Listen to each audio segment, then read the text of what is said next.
Olá, alunos, sejam todos muito bem-vindos. Eu sou a professora Andressa Primavera, de Biologia para a segunda série. Vamos ver então o objeto de conhecimento da nossa aula de número 3. No objeto de conhecimento, implicações e benefícios do uso da radiação, efeitos biológicos das radiações ionizantes, mutações, evolução dos modelos atômicos, radioatividade. E no detalhamento, evolução biológica, procariontes e eucariontes, bases da biologia molecular, estrutura do DNA e RNA e o código genético. Então vamos à nossa aula.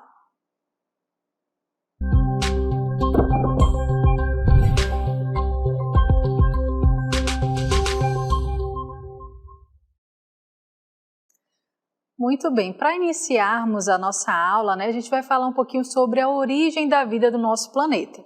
Você já parou para pensar como teria surgido a vida nesse planeta, no planeta Terra, que até então, onde se sabe, é o único que tem vida nele?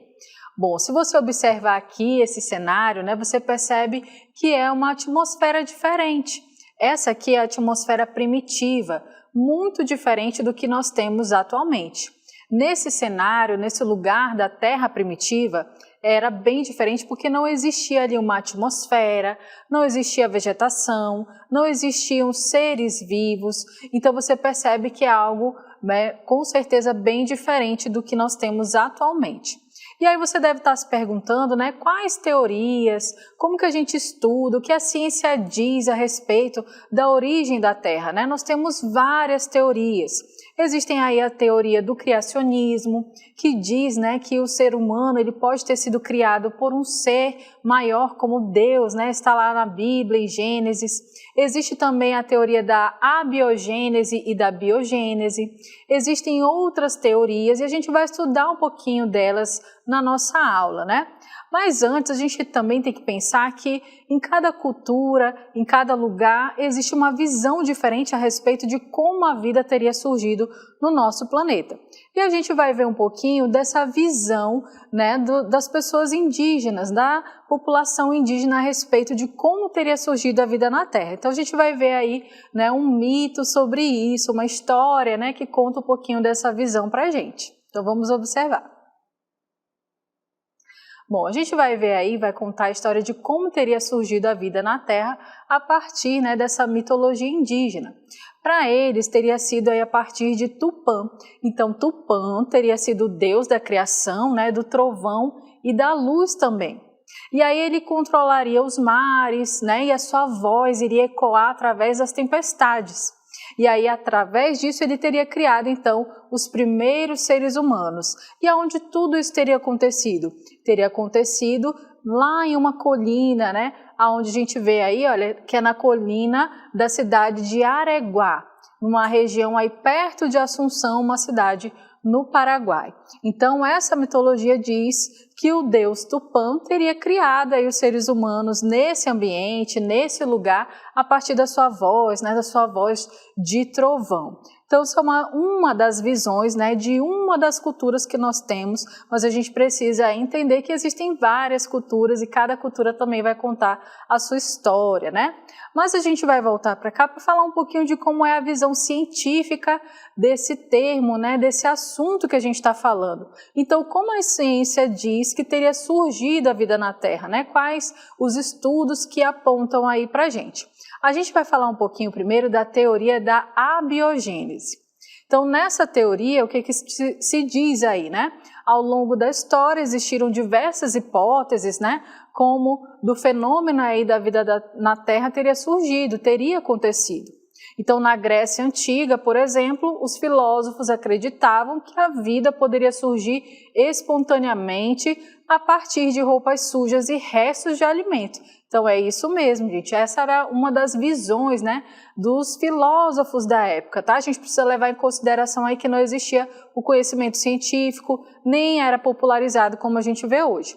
Então, na tese deles, olha, eles defendiam aí que o Aristóteles, René Descartes e até Isaac Newton, que são cientistas aí bem famosos, né? Eles acreditavam que a matéria bruta ou morta continha um princípio ativo que seria capaz de gerar criaturas vivas. Essa tese é conhecida como a teoria da geração espontânea ou abiogênese. Eles tinham até uma receitinha aí que está, né, descrita para você na imagem. Olha, se você colocar uma camisa suja, suada, que foi utilizada, né, misturar aí com um pouquinho de alguma matéria orgânica, por exemplo, um trigo, dali a algum tempo iria surgir um ser vivo, como por exemplo os ratos. Então essa era a teoria que eles acreditavam, para eles fazia muito sentido tudo isso, né? Então a gente precisa lembrar aí que era o contexto histórico da época. Mas a gente vê que a ciência foi avançando e existiram outras teorias que vieram aí tentar explicar melhor. Então veio a teoria da biogênese, né? Se a biogênese é a negação, né, de vida, mas aqui a gente está vendo a teoria da biogênese, tá? Então, já no século XVII, alguns cientistas começaram a questionar a teoria da abiogênese e um deles foi Francisco Redi.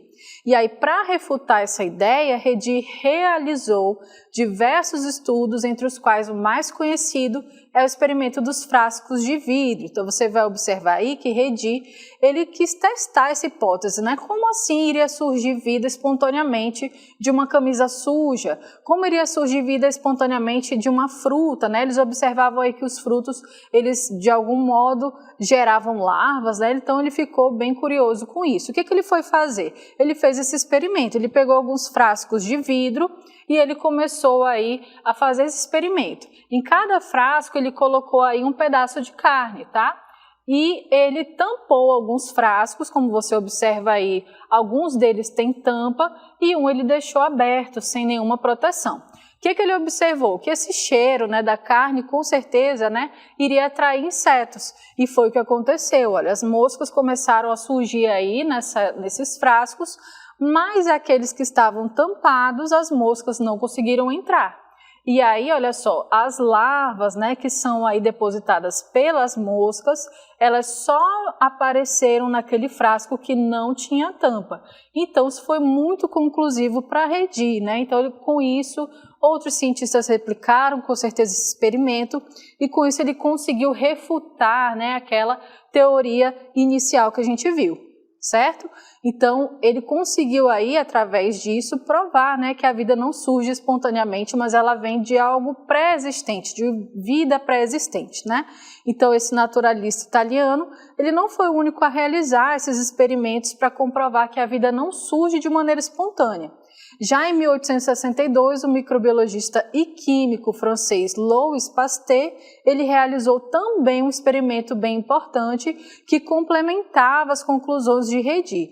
Então a gente viu aí, né, que existiram outros cientistas que também quiseram, né, estudar um pouquinho mais sobre a origem da vida e Louis Pasteur foi um deles. Bom, a gente vai ver uma animação que vai mostrar como Louis Pasteur realizou esse experimento. Por volta de 1860, com os experimentos realizados por Louis Pasteur, conseguiu-se comprovar definitivamente que os micro-organismos surgem a partir de outros pré-existentes. Os experimentos de Pasteur foram realizados com 4 frascos de vidro, cujos gargalos foram esticados e curvados no fogo após todos terem sido enchidos com caldos nutritivos.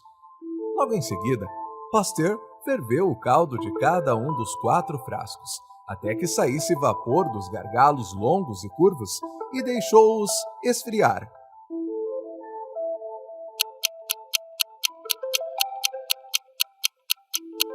Depois de um tempo, Pasteur observou que, embora todos os frascos estivessem em contato direto com o ar, nenhum deles apresentou micro-organismos. Pasteur então quebrou os gargalos de alguns frascos e observou que, em poucos dias, seus caldos já estavam repletos de micro-organismos. A ausência de micro-organismos nos caldos que estavam nos frascos, cujos gargalos eram curvos e longos, com a presença desses seres nos frascos, cujos gargalos foram quebrados, mostraram que o ar contém micro-organismos e que eles, ao entrarem em contato com o caldo nutritivo, desenvolvem-se. Nos frascos que apresentavam gargalo curvo e longo, os micro-organismos não conseguiram chegar até o líquido porque ficaram retidos no filtro formado pelas gotículas de água que apareceram no pescoço do frasco durante o resfriamento. Nos frascos que tiveram seu pescoço quebrado, o filtro formado pelo vapor deixou de existir, deixando o líquido vulnerável aos micro-organismos, que uma vez em contato com o líquido, encontraram condições adequadas para o seu desenvolvimento. Muito bem, então a gente viu aí como Louis Pasteur também conseguiu identificar que micro-organismos estão presentes na atmosfera e que eles podem, né, se proliferar em lugares que tenham nutrientes suficientes para eles se reproduzirem, né? Então, dessa forma, ele também conseguiu refutar aí a teoria da abiogênese. Mas não parou por aí, então outros cientistas vieram para também tentar explicar um pouquinho sobre como teria surgido a vida na nossa Terra. E a gente parando para pensar, né, nessa atmosfera, como seria essa atmosfera do nosso planeta? Primeiro, gente, que não existiu oxigênio, né? Se existia era muito pouco. O que existiu eram outros gases, né, como metano, amônia, presente aqui nesse ambiente. Existia também uma grande atividade vulcânica por todos os lados, e essa atividade vulcânica cada vez mais intensa também lançava gases para a atmosfera.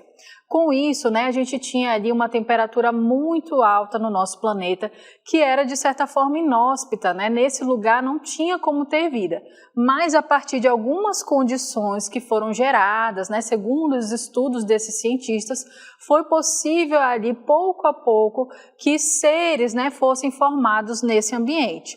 Tudo começou com moléculas inorgânicas, com moléculas muito simples, que ao longo do tempo foram gerando outras moléculas que poderiam ter dado origem aos seres que nós temos no nosso planeta, né? É isso que a gente vai ver aí, como a gente vai ver os estudos de outros cientistas também, né? Que a gente vai ver sobre a hipótese de Oparin e Haldane, que foram aí professor e aluno. Eles criaram um sistema para tentar simular como seria, né, essa atmosfera primitiva aqui no nosso planeta, tá? Então eles criaram ali uma hipótese, né, de como teria essa vida surgido nessas condições. E como seria, né, essa atmosfera primitiva aí ao ver deles? Então a gente vai observar aqui, olha, que nós temos uma reprodução, né, do que eles queriam dizer. Nessa atmosfera primitiva, a gente tinha ali os vulcões, nessa intensa atividade vulcânica, a gente tinha a presença aí das radiações solares, né, ultravioletas, porque afinal de contas a gente não tinha camada de ozônio para proteger a Terra desses raios ultravioletas, né? E aí a gente vê aí, olha, a formação, né, dessa lava vulcânica saindo, e toda essa temperatura bastante alta gerava ali as nuvens, né? Então essa água evaporava e se condensava na forma de nuvens que deram origem também às chuvas. Essa água dessas chuvas cada vez mais abundante, né? Então eram chuvas que aconteciam por longos meses.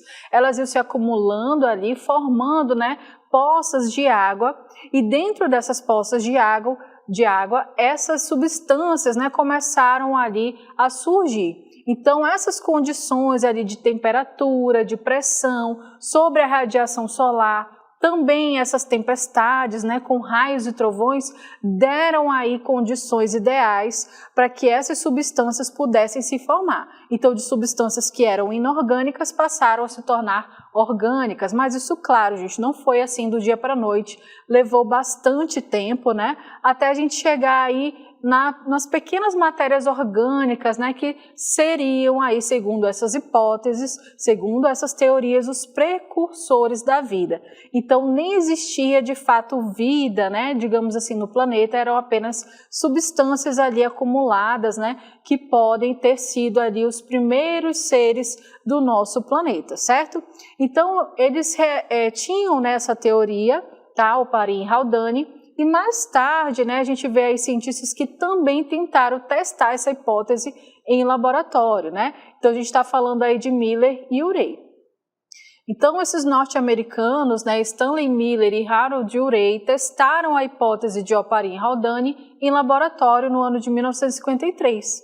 Em seu experimento, eles criaram aí um ambiente que fechado, né, que simularia as condições que teriam existido na Terra primitiva, segundo Oparin e Haldane, tá? Então, Miller e Urey tentaram testar essa hipótese. O que eles fizeram? Eles criaram um sistema que unia ali balões de vidro, né, frascos de vidro, a vários tubos, e eles tentavam ali criar essas mesmas condições da Terra primitiva.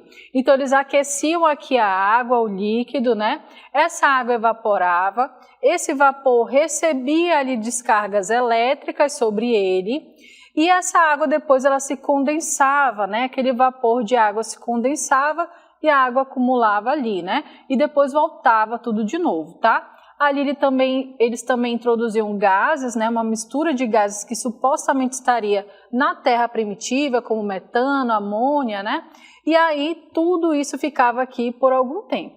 E aí o que eles perceberam? Que depois de uma semana, né, aproximadamente, eles já conseguiam identificar aí que existiam moléculas simples que foram formadas a partir das moléculas inorgânicas que estavam presentes nesse experimento. Então, a partir daí, eles conseguiram, né, reproduzir o que seria a atmosfera primitiva do nosso planeta, né? E eles conseguiram reproduzir para, então, dar voz aí para essa hipótese, né, e transformá-la realmente em uma teoria. Por isso que essa teoria da evolução química é a teoria atualmente mais aceita. Claro que ela sofreu aí algumas modificações ao longo do tempo, mas a gente ainda comenta sobre ela porque ela tem aí bastante conteúdo para a gente, né? Mostra aí que pode ser replicada em laboratório. A gente vai ver um pouquinho de como é a história do nosso planeta, né, ao longo do tempo. Então a gente vai ver aí nessa linha do tempo, né, como teria acontecido tudo, olha. Então, há 5 bilhões de anos atrás, aproximadamente, teria surgido aí as primeiras moléculas, que são os aminoácidos, né? E aí, a partir disso também surgiram as primeiras moléculas, né, desses ácidos nucleicos que se formaram aí a partir desses aminoácidos. Depois a gente vê aí os seres fermentadores, e aí entre 3 bilhões e 2 bilhões de anos a gente vê o surgimento dos seres autótrofos, né, aqueles que são fotossintetizantes. Depois, 1 bilhão de anos depois, nós temos aí seres, né, que são aeróbios, ou seja, que fazem respiração aeróbia, que precisam do oxigênio, surgimento dos invertebrados e dos vertebrados, né, a menos aí, olha, de 1 bilhão de anos. Então, a vida, né, dessa forma é bem recente aqui no nosso planeta, né? Então, você observa aí através dessa linha do tempo. Mas nem toda a teoria ela é completa, né? Mas todas as linhas de pensamento a respeito da origem da vida na Terra, elas contribuem para a construção de uma grande parte dos conhecimentos sobre o assunto. Contudo, sozinhas, essas ideias ainda não são capazes de explicar como a vida teria ocorrido de fato, né? Então, por isso que cada vez mais a gente precisa estudar. E a teoria mais aceita no momento, como já foi dito, é de que o primeiro organismo vivo teria surgido a partir de uma célula primitiva, né? Como a gente viu, ele pode ter se formado naquela atmosfera primitiva. Nós temos aí outros estudos, né? Como o de John David, que ele também acredita que pode ter sido o RNA, que foi as primeiras moléculas, né? E não exatamente as proteínas, tá? Nessa primeira Terra primitiva. E a gente tem algumas evidências também que são os estromatólitos, que são evidências da vida na Terra primitiva, né? A gente vê aí, olha, que existem os estromatólitos, que eles são formações rochosas que dão base aí para os estudos científicos, né? O que teria acontecido? As cianobactérias, que são seres fotossintetizantes, né? Eles teriam aí se acumulado na superfície de alguns lugares, né, formado esses sedimentos. Esses sedimentos em suspensão na água se depositaram sobre as cianobactérias, que reagem crescendo para cima dos sedimentos e formam então uma nova camada. Você observa essa rocha aí, que ela é formada por várias camadas que foram originadas desses seres aí unicelulares das cianobactérias, né? E a gente está falando aí de células, né? A gente precisa falar, então, como teria sido a evolução dessas células. Os estromatólitos, eles sugerem que as células procarióticas já existiam antes de 3,5 bilhões de anos atrás. Então, isso significa que as primeiras células eram muito parecidas com as células procarióticas atuais, como as das bactérias, por exemplo, né? Então a gente observa aí que a célula, gente, ela é aí a estrutura mais simples, né, de um organismo, e ela teria surgido há bastante tempo atrás, e só então ela teria conseguido se organizar para formar exatamente aí um organismo mais complexo, né? E continuando a evolução dessas células, a gente vê aí que as células eucarióticas, elas teriam surgido posteriormente. Há duas explicações para este fato. Então, primeiro, as células procarióticas teriam formado invaginações, né, entradas aí na sua superfície, na sua membrana plasmática, o que resultou em organelas membranosas, como o retículo endoplasmático e o complexo golgiense. Você observa aí na imagem que o de uma célula procariótica ancestral, ela começou a sofrer essas invaginações, ou seja, que são essas membranas para dentro da célula, né? Isso teria formado, então, organelas que a gente chama de retículo endoplasmático, por exemplo, tá? Mas não foram só as células eucarióticas que sofreram, né, essa evolução, tá? Depois as células maiores, né, teriam englobado aí outras células menores, das quais se originaram as mitocôndrias e os cloroplastos, que estão presentes nas células eucarióticas atualmente, né? Então, as mitocôndrias nas células animais, por exemplo, e cloroplastos somente nas células vegetais, né? Essa teoria ela é defendida aí como a teoria da endossimbiose, em que uma célula maior teria aí englobado, né, uma célula menor, e ela teria se tornado, então, a mitocôndria e o cloroplasto que a gente conhece atualmente, tá? Então, essa é uma das teorias da evolução das células, né? E as células, gente, elas são aí a menor estrutura de um ser vivo, mas afinal, o que é um ser vivo, né? Como diferenciar de um ser não vivo? Bom, de acordo aí com o zoólogo alemão Ernst Mayr, os seres vivos compartilham de mesmas características que estão ausentes nos seres não vivos. Então a gente observa aí, olha, que existem algumas características que são comuns apenas nos seres vivos. Então quais são elas? Composição química semelhante, organização celular, metabolismo, capacidade reprodutiva, material genético e mecanismos de hereditariedade, ou seja, essa capacidade de transferir informações genéticas de um indivíduo para outro, né? Ou seja, para a sua prole, por exemplo, tá? Então, falando um pouquinho sobre material genético, a gente vai falar um pouco sobre o DNA que está presente em todas as células.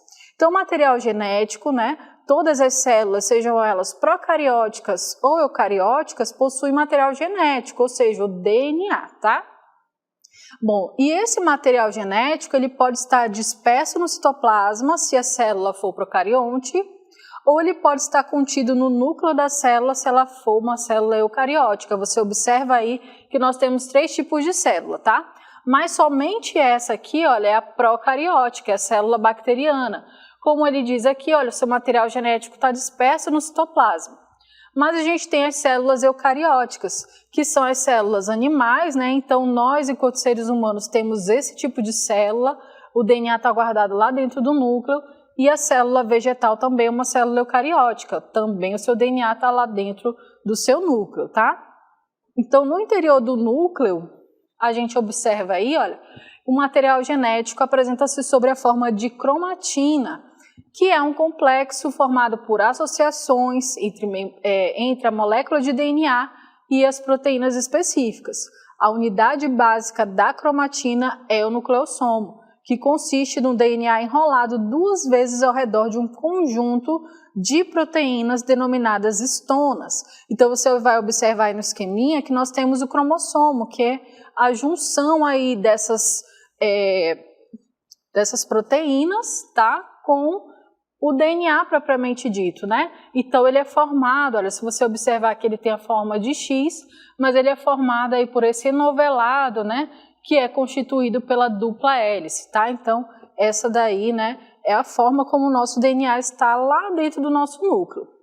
E o DNA, gente, o que é essa sigla, né? Será que você consegue aí falar? É ácido desoxirribonucleico, né? Desafio aí para quem conseguir falar essa palavra. Então, simplificando o DNA, ele é um tipo de ácido nucleico, uma molécula longa formada por unidades menores que a gente chama de nucleotídeos. Então, se a gente observar o DNA mais de perto, olha, a gente vai ver aí que ele é formado, né? Parece uma escada em caracol.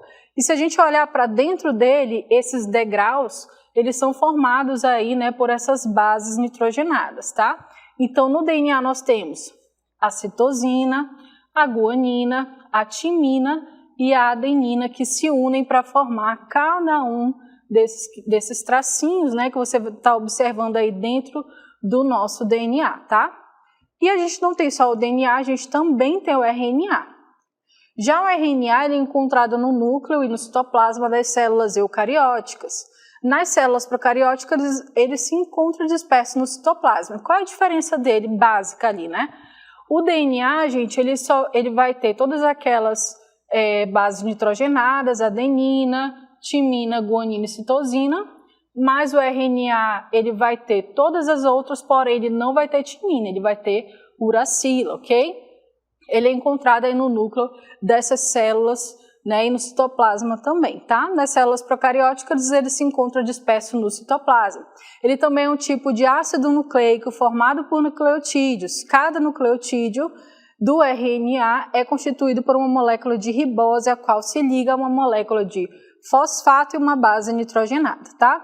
Bom, esse material genético, gente, para que ele possa transferir uma informação, ele precisa se duplicar. E aí como é que acontece essa duplicação do DNA? A partir de uma fita, de um molde, né, nesse DNA, vai surgir duas fitas que são chamadas de filhos, né, digamos assim, ou fitas, né, que vão ser reproduzidas. Uma das etapas do ciclo celular é a duplicação do material genético celular. Então, dessa forma, o material genético ele pode ser transmitido igualmente às células filhas, né? Então, a gente vai observar aí como que acontece, né, essa transferência, essa duplicação do DNA. Duplicação do DNA. As ligações de hidrogênio existem entre as bases nitrogenadas de cada fita são rompidas por enzimas específicas, permitindo a abertura da dupla fita de DNA. Cada fita funciona como molde para a formação de uma nova fita complementar. Nesse processo, novos desoxirribonucleotídeos são adicionados à fita que está sendo sintetizada de acordo com a complementaridade dos pares de bases nitrogenadas, A, T e CG. A fita recém-sintetizada é unida à fita molde por meio das ligações de hidrogênio estabelecidas entre as bases complementares. Ao final do processo, são formadas duas moléculas de DNA idênticas à molécula de DNA de origem. As moléculas de DNA sintetizadas apresentam duas fitas, uma proveniente da molécula de DNA original e uma recém-sintetizada. Muito bem, então você observou aí como acontece essa duplicação, né? Tudo isso faz parte, gente, de um processo maior que a gente conhece aí como dogma central da biologia. A gente vai entender aí melhor. Então, acontece na forma de síntese de proteínas, né? Para que uma característica seja expressa em um ser vivo, é necessário não apenas que este possua informação genética no seu DNA, mas que também, né, essa informação ela seja lida e traduzida na forma de uma proteína. Então, quando eu falo dogma central, eu estou falando desse esqueminha aí que você observa, né, que é um conceito bem importante aí que a gente tem na biologia, né? A gente tem o nosso DNA, ele é capaz de se autoduplicar, como a gente acabou de ver, né? E para que essa informação seja transferida, é necessário que o RNA faça uma transcrição, né? Vai escrever essa receita que está contida lá no DNA. Essa receita, então, ela vai ter que ser traduzida. E como ela vai ser traduzida? Na forma de uma proteína. Então, você só vai expressar uma característica se você antes tiver ela no seu DNA e se ela foi aí transcrita pelo DNA, tá?